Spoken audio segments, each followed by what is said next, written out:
Hello again, everyone. I'm Bob Colt. We're continuing our conversations in the Lansing School District. Dale Person, who is the Director of Public Safety in the Lansing School District, is joining me today. Dale, you've got a fascinating job. I don't think a lot of people really know what public safety does in the Lansing School District, but you are, in a sense, a police force combined with social service organization in the Lansing School District. How many people work with you, and tell us a little bit about what you do? Yep, well, so my name is Dale Person, and I've been the Director of Public Safety for about 4 months now. Retired Lansing police officer after 25 years, also was a supervisor there.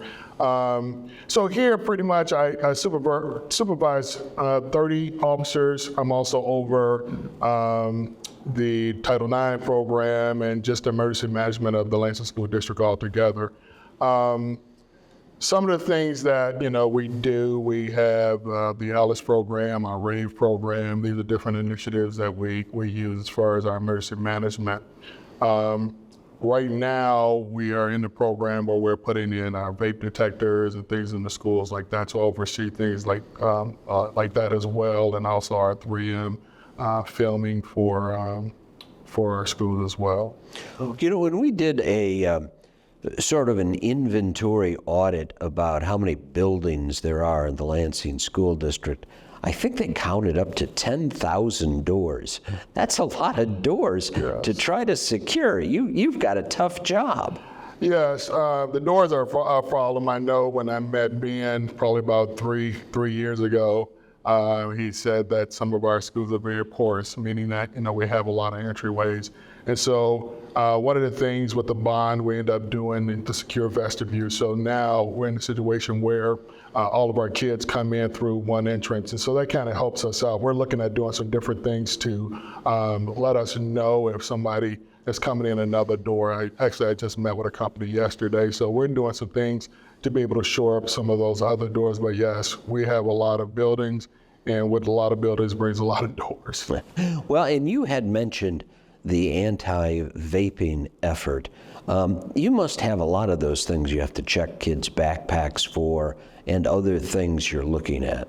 Yeah, we're in a different time now. Schooling is not the schooling of years ago when, with me, I don't want to date myself, but to have metal detectors, we have vape sensors that we now are installing in our bathrooms that'll let us know if there's a situation where someone is actually vaping, and the cameras will be able to show us exactly who it is. Not in the bathrooms, but outside the bathrooms, will give us the notifications.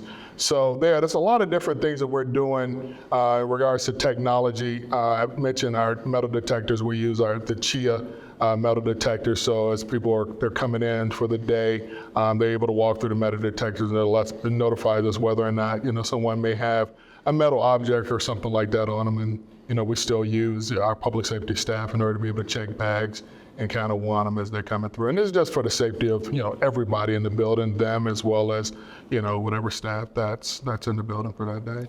You're here at a very good time because you can help play a role in some of the design of the new schools that are being built. And you have to think of security and safety all the time, don't you? I do, and I am. When I first came here, there was a lot of initiatives that was already put in place, but yes, now with the new designs, when we talk about the different door latches and alarm systems and just sensors, period, that we can put on the doors in order to be able to help us out. It's kind of valuable because we don't have the manpower that we have to man every door, but technology helps bridge that gap. You talk about manpower. The Lansing School District Public Safety Office, for the most part, operates as close to a police force as would be allowed by law. But you've got a backup police department in the Lansing Police Department. Yeah, we're fortunate. And the thing about the Lansing School District, we're under the PA 330 Act. And being under the PA 330 Act, it allows us to have police authority. So we do have rights that was granted by the state in order to be able to do reports, send it right to the prosecutor's office, and also make arrests. But one of the things that we do benefit from is being able to have a relationship with the Lansing Police Department. And as I stated earlier, I'm a retired police officer of 25 years with the Lansing Police Department. I feel like the Lansing School District is my second home because back in 2000, I actually started coaching football for the Lansing School District. So I coached football for about 10 years, and then I was also a school resource officer with the district as well. So when the opportunity came to be in this position, I actually felt comfortable, and because I had already built the relations, and that was one of the big things that we wanted to do is be able to, or Ben, I should say, wanted to be able to do is still maintain the relationship that we have with the Lansing Police Department. So I'm fortunate enough to be able to call, people from the Lansing Police Department, whether it be the chief, the assistant chiefs, or some of the other officers in general with the Lansing Police Department if there's a situation where we have a need. And relationships are huge. Yeah, and how did you see law enforcement change, which was actually pretty dramatic over the last 25 years that you were a police officer?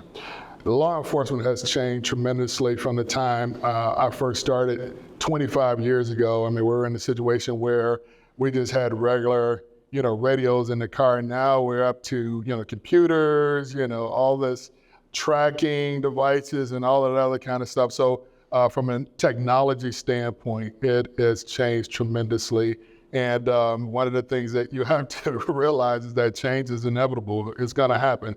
So even as for an old guy like me, you got to be able to adapt to things like that. Well, your staff does a terrific job, and there are so many things they have to look for, like sometimes kids bring guns to school, put it in a backpack, sometimes with no malice or intention. They just do, even if it's at a show and tell level. But you can't do that, and you can't bring a weapon to school.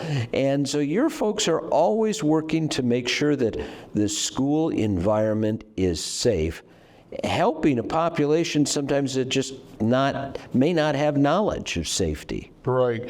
The Lansing School District, we have over 10,000 kids. And so, as I spoke earlier, we have the CHIA metal detectors, and that's for our high school and our middle schools. And so every day, they're going through the metal detectors, and I tell them we have to stay vigilant. We have to make sure we're aware of things that's going on. There are a lot of things that can happen, whether it be somebody trying to bring something in a metal container, whether, everybody's carrying the water jugs and things like that now.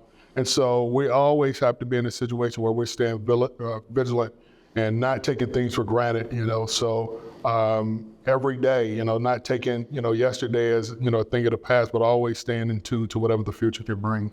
What I really like about the Lansing School District Public Safety team is that you create relationships with students. So if they are in some sort of mental distress, you can act sooner than later. Yes, that's huge. And like I said earlier, relationship is everything. And that's something that I kind of learned as being a school resource officer. Even in the Blue, people used to say that kids want to approach a police officer. Yes, they will. They want to be in a situation where they feel trust. There's a relationship between that officer and that student, and they'll tell you whatever it is that you want to know, because they know right from wrong. They were raised right. They don't want to be in a situation where they can possibly get hurt, or be in a situation where somebody else can get hurt based off of the fact that they're not talking to somebody. And so from that relationship as a school resource officer, I can relate directly to how, a public safety officer has a relationship with the students, because they are there with them every day. They come and confide, with them and talk to them about whatever issues that may, happen or may be on the rise or something like that. So that relationship is huge. I mean, everybody, whether it be male or female, black or white, there's some way to be able to connect with the kids on some type of level to gain trust and build a relationship with them. When I was a kid, and we're both kind of young, I'd like to think, if there was a fight in a school, it happened, people were disciplined, and it's over. But now, everybody has a cell phone, so a fight becomes news. It's a little surprising, isn't it? Yeah, the cell phone brings, it's kind of problematic. Back in the day, back in our day, there was a situation there was going to be a fight, it was by word of mouth. And, it may garner, 5% of whoever it may be, that wanted to, see it or be a part of it. But now with, social media, cell phones and all of that, it's instantaneously. And so, yes, I know that there's a lot of school districts right now are looking at making it mandatory that the kids check in their phones at the beginning of the day. And we know that for the most part, they're not going to want to do that. But we just have to create an awareness that, listen, the use of the cell phones, the use of social media, that can be a hindrance to you. We don't want you to be we don't want you to be in a situation that you cause problems for the rest of the school. Yeah, and whether or not cameras continue to be allowed on phones in schools, probably going to be debated. But what kind of thoughts do you have? Because I share your feeling that it does really project and explode a situation that really is exploited in many times. Because once it's on TV, it's news. It is, and that's the unfortunate part. I mean, some of the things that are going on today within the schools, there are some of the same things that we used to have to deal with back in the day. But, it's across the board, whether it be in the schools or whether it be, policing in general. The cameras are here, to stay.